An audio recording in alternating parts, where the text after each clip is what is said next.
വാർത്തകൾ തുടർന്നു. സംസ്ഥാനത്ത് ഒറ്റപ്പെട്ട ശക്തമായ മഴ തുടർന്നു. ഇടുക്കി പൂച്ചപ്രയിൽ ഉരുൾപൊട്ടി 2 വീടുകൾക്ക് കേടുപാട് സംഭവിച്ചു. കോഴിക്കോട് കൂരാച്ചുണ്ടിൽ മണ്ണിടിഞ്ഞു. പ്രദേശത്തെ കോഴി ഫാം തകർന്നു. തിരുവനന്തപുരം ശംഖുമുഖത്ത് മത്സ്യബന്ധനത്തിന് പോയ വള്ളം മറിഞ്ഞു ഒരാളെ കാണാതായി. ഒരാൾ നീന്തി രക്ഷപ്പെട്ടു. കോട്ടയത്ത് 31 ദുരിതാശ്വാസ ക്യാമ്പുകൾ തുറന്നു. ജലനിരപ്പ് ഉയർന്നതിനെ തുടർന്ന് മലങ്കര ഡാമിന്റെ ഷട്ടറുകൾ ഉയർത്തി. പുഴയോരങ്ങളിൽ താമസിക്കുന്നവർ ജാഗ്രത പാലിക്കണമെന്നാണ് നിർദ്ദേശം. പ്രതികൂല കാലാവസ്ഥയെ തുടർന്ന് നെടുമ്പാശ്ശേരിയിൽ നിന്നുള്ള വിമാനം വഴിതിരിച്ചുവിട്ടു.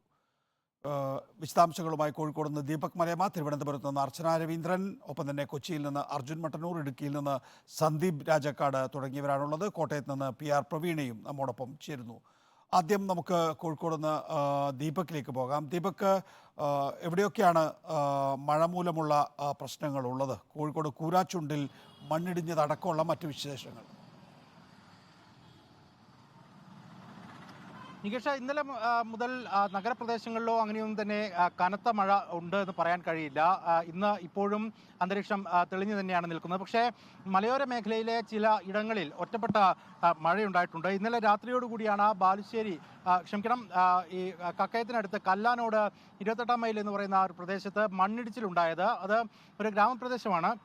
പക്ഷേ കുന്നിൻ ചെരുവിൽ നിന്ന് മണ്ണ് താഴേക്ക് ഒലിച്ചു വരികയായിരുന്നു. തൊട്ടടുത്ത് വീടുകളൊന്നും തന്നെ ഇല്ലാത്തതുകൊണ്ട് വലിയ അത്തരത്തിലുള്ള ബുദ്ധിമുട്ടുകൾ ഉണ്ടായിട്ടില്ല. അതേസമയം തന്നെ ആ ഒരു പ്രദേശത്ത് ഒരു കോഴി ഫാം സ്ഥിതി ചെയ്യുന്നുണ്ടായിരുന്നു. അത് ഭാഗികമായി തകരുന്ന സാഹചര്യം ഉണ്ടായിട്ടുണ്ട്. ഒപ്പം തന്നെ കുറച്ച് കവുങ്ങുകൾ ഉൾപ്പെടെ കൃഷിനാശവും ആ മേഖലയിൽ ഉണ്ടായിട്ടുണ്ട്. മറ്റ് അനിഷ്ട സംഭവങ്ങൾ ആ തരത്തിൽ ഉണ്ടായിട്ടില്ല എന്ന് പറയാനും സാധിക്കും. ഈ ഒരു പ്രദേശത്തിന് തൊട്ടു താഴെ ഭാഗം എന്ന് പറയുന്നത് കുറേയേറെ വീടുകളൊക്കെയുള്ള ഇടമാണ്. അവിടേക്കൊന്നും തന്നെ മണ്ണൊലിച്ചെത്തുന്ന സാഹചര്യം ഉണ്ടായിട്ടില്ല. ശക്തമായ മഴയായിരുന്നു മേഖലയിൽ ഇന്നലെ രാത്രി ഉണ്ടായിരുന്നത്. ഇന്നിപ്പോൾ ആ മേഖലയിൽ ഉൾപ്പെടെ മഴ പൂർണ്ണമായും വിട്ടുനിൽക്കുന്ന അവസ്ഥയാണ് കോഴിക്കോടിനെ സംബന്ധിച്ച് ഉള്ളത്. നികേഷ്, തിരുവനന്തപുരത്ത് നിന്ന് അർച്ചന രവീന്ദ്രൻ കൂടി ചേരുന്നു. അർച്ചന, തിരുവനന്തപുരം ശംഖുമുഖത്ത് നിന്ന് മത്സ്യബന്ധനത്തിന് പോയ ഒരാളെ വള്ളം മറിഞ്ഞ് കാണാതായിട്ടുണ്ട്. വിവരങ്ങൾ ലഭ്യമായോ? അതെ നികേഷ്, ഇന്ന് രാവിലെ 8 മണിയോട് കൂടിയായിരുന്നു അപകടം സംഭവിച്ചത്. മത്സ്യബന്ധനത്തിന് പോയ ഒരു ബോട്ടാണ് രാവിലെ മറിഞ്ഞത്. തുടർന്ന് ഒരാളെ കാണാതാവുകയും മറ്റൊരാൾ രക്ഷപ്പെടുകയും ചെയ്തിരുന്നു. ഇപ്പോൾ നമ്മുടെ കൂടെ ആ ചേട്ടനോട് തെരയിൽ രക്ഷപ്പെട്ട ചേട്ടൻ എന്താ സംഭവം ഉണ്ടായിരുന്നു? വെള്ളം ഇവിടെ നിന്ന് സ്റ്റാർട്ട് ചെയ്ത് ഓടി ഉള്ളിലോട്ട് പോയതാണ്. പോയപ്പോൾ ഒരു തിര വന്ന് അടിച്ച് വെള്ളം മറിഞ്ഞ് ഞങ്ങൾ രണ്ടുപേരും നീന്തി വന്നുകൊണ്ടിരുന്ന വെള്ളം വന്ന് പോവുകയായിരുന്നു. ഞങ്ങൾ നീന്തി കരയ്ക്ക് വന്ന് രണ്ടുപേരും അവശനായി. രണ്ടുപേരും നീന്താൻ പറ്റാത്ത അവസ്ഥനായി.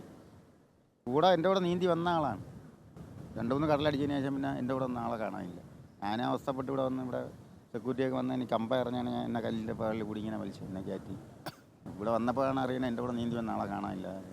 വലിയ മഴയൊന്നും രാവിലെ ഉണ്ടായിരുന്നില്ല. മഴയൊന്നുമില്ലായിരുന്നു. നല്ല സാഹചര്യമായിരുന്നു പോകാൻ വേണ്ടി. പക്ഷേ ഈ തിരവന്ന് അടിച്ചതിലാണ് പെട്ടുപോയത്. അടിച്ചതിലാണ് ആൾ പുള്ളിയായിരുന്നു കൂടെ ഞങ്ങൾ രണ്ടുപേരും ഉണ്ടായിരുന്നുള്ളൂ. എൻ്റെ കൂടെ ഉള്ള ആളാണ് പോയത്. ഓക്കെ, എന്തായാലും തിരുവനന്തപുരത്ത് രാവിലെ വലിയ രീതിയിലൊന്നും മഴ റിപ്പോർട്ട് ചെയ്യപ്പെട്ടിട്ടില്ല. പക്ഷേ കാണുമ്പോൾ നമുക്കറിയാം ശക്തമായ തിരയാണ് അനുഭവപ്പെടുന്നത്. ഈ ഒരു തിര കാരണം തന്നെയായിരിക്കും ഇത്തരത്തിലൊരു അപകടം സംഭവിച്ചതും. മഹേഷ് എന്ന് പറയുന്ന ചെറുപ്പക്കാരനെയാണ് ഇന്ന് രാവിലെയോടെ ഈ ഒരു തിരയിൽപ്പെട്ട് കാണാതായത്. മഹേഷിന് വേണ്ടിയുള്ള തെരച്ചിൽ ഇവിടെ ഊർജിതമായി തന്നെ തുടരുന്നുണ്ട്. തിരുവനന്തപുരം ശംഖുമുഖത്ത് നിന്ന് മത്സ്യബന്ധനത്തിന് പോയ വള്ളം തിരയിൽപ്പെട്ട് ഒരാളെ കാണാതായിരിക്കുന്നു. ഇടുക്കിയിലേക്കാണ് നമ്മൾ പോകുന്നത്. ഇടുക്കി പൂച്ചപ്രയിൽ ഉരുൾപൊട്ടിയിട്ടുണ്ട്. 2 വീടുകൾക്ക് കേടുപാട് സംഭവിച്ചു. സന്ദീപ് രാജക്കാട് വിശദാംശങ്ങളുമായുണ്ട്. സന്ദീപ്, ഈ ഉരുൾപൊട്ടൽ കാലവർഷത്തിൻ്റെ ഭാഗമായി വന്നു തുടങ്ങിയിരിക്കുന്നു എന്നുള്ളത്. 2 ഡാമിലെ ജലനിരപ്പുകൾ എങ്ങനെയാണ്?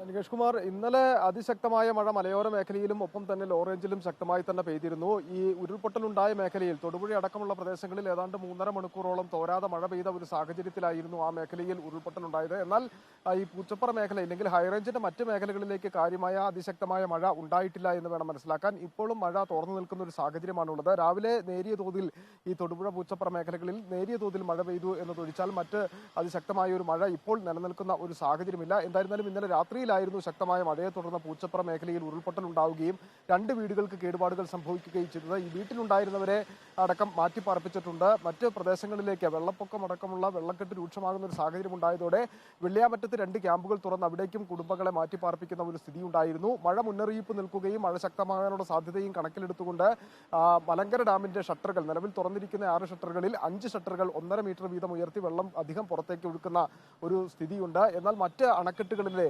ജലനിരപ്പ് അത്ര ആശങ്കപ്പെടേണ്ട ഒരു സാഹചര്യം നിലവിലില്ല എന്ന് വേണം മനസ്സിലാക്കാൻ. ഇടുക്കി അണക്കെട്ടിലടക്കം 50% താഴെയാണ് ജലനിരപ്പ് നിലനിൽക്കുന്നത്. അതുകൊണ്ട് തന്നെ അണക്കെട്ടുകളിൽ ഇപ്പോൾ ആശങ്കപ്പെടേണ്ട ഒരു സ്ഥിതി നിലനിൽക്കുന്നില്ല. എന്നാൽ ഒറ്റപ്പെട്ട ഇടങ്ങളിൽ ശക്തമായി പെയ്യുന്ന മഴയാണ് ഇപ്പോൾ വലിയ പ്രതിസന്ധി സൃഷ്ടിക്കുന്ന ഒരു സാഹചര്യം ഉണ്ടായിരിക്കുന്നത്. ഈ പൂച്ചപ്പറ അതുപോലെ തന്നെ മൂലമറ്റം റൂട്ട് അടക്കം ഇന്നലെ രാത്രിയിൽ ബ്ലോക്ക് ആകുന്ന ഒരു സ്ഥിതി ഉണ്ടായിരുന്നു. അതെല്ലാം തന്നെ ഇപ്പോൾ ഗതാഗതം പുനഃസ്ഥാപിച്ചിട്ടുണ്ട്. ഇടുക്കി ജില്ലാ കളക്ടർ അടക്കം അവിടെ നേരിട്ടെത്തി ഈ സ്ഥിതിഗതികൾ വിലയിരുത്തുകയും ഒപ്പം തന്നെ ഈ മറ്റ് പ്രവർത്തനങ്ങൾ ഏകോപിപ്പിക്കുകയും ചെയ്യുന്ന ഒരു സാഹചര്യമായിരുന്നു രാത്രിയിൽ അടക്കം ഉണ്ടായിരുന്നത്. നിലവിൽ മഴ തുറന്നു നിൽക്കുന്ന ഒരു സ്ഥിതിയാണുള്ളത്. എന്തായിരുന്നാലും ഈ ഉരുൾപൊട്ടലുണ്ടായ പ്രദേശത്ത് വ്യാപകമായ കൃഷിനാശം ഉണ്ടായിട്ടുണ്ട്. ആ കൃഷിനാശം റവന്യൂ അതുപോലെ തന്നെ കൃഷി വകുപ്പ് അധികൃതർ നേരിട്ടെത്തി കൃഷിനാശം വിലയിരുത്തുന്ന സാഹചര്യമുണ്ട്. അതിൻ്റെ നടപടികൾ എല്ലാം തന്നെ പുരോഗമിച്ചുകൊണ്ടിരിക്കുകയാണ്. എന്തായിരുന്നാലും ഈ ജാഗ്രതാ നിർദ്ദേശം നിലനിൽക്കുകയാണ്. മഴ ശക്തമാകാനുള്ള ഒരു സാധ്യത മുന്നിൽ കണ്ടുകൊണ്ടാണ് അത്തരമൊരു ജാഗ്രതാ നിർദ്ദേശം പുറപ്പെടുവിച്ചിരിക്കുന്നത്. രാത്രികാല യാത്രയ്ക്ക് നിരോധനം ഏർപ്പെടുത്തി ഇന്നലെ രാത്രിയിൽ തന്നെ ജില്ലാ കളക്ടർ ഉത്തരവിറക്കുന്ന സ്ഥിതിയുണ്ടായിരുന്നു. ആ തരത്തിൽ എല്ലാവിധ ജാഗ്രതാ മുൻകരുതലുകളും ഇപ്പോൾ തന്നെ സ്വീകരിച്ചിട്ടുണ്ട്. ഒപ്പം തന്നെ ഏതെങ്കിലും തരത്തിൽ അതിശക്തമായ മഴയുണ്ടാകുന്ന ഘട്ടത്തിൽ മാറ്റിപ്പാർപ്പിക്കേണ്ടതായ സാഹചര്യമുണ്ടെങ്കിൽ അതിനെല്ലാം കാലേ കൂട്ടിയുള്ള മുന്നൊരുക്കങ്ങൾ നടത്തുവാൻ നേരത്തെ തന്നെ നിർദ്ദേശം നൽകിയിരുന്നു. ഇന്നലെയാണ് ഞാൻ സൂചിപ്പിച്ചതുപോലെ 2 ക്യാമ്പുകൾ തുറന്ന് അത്തരത്തിൽ ആളുകളെ മാറ്റിപ്പാർപ്പിച്ചത്. എന്തായിരുന്നാലും മറ്റ് ആളപായങ്ങളൊന്നും ഉണ്ടായിട്ടില്ല. ശരി, സന്ദീപ് രാജാക്കാടാണ് വിശദാംശങ്ങൾ നൽകുന്നത്.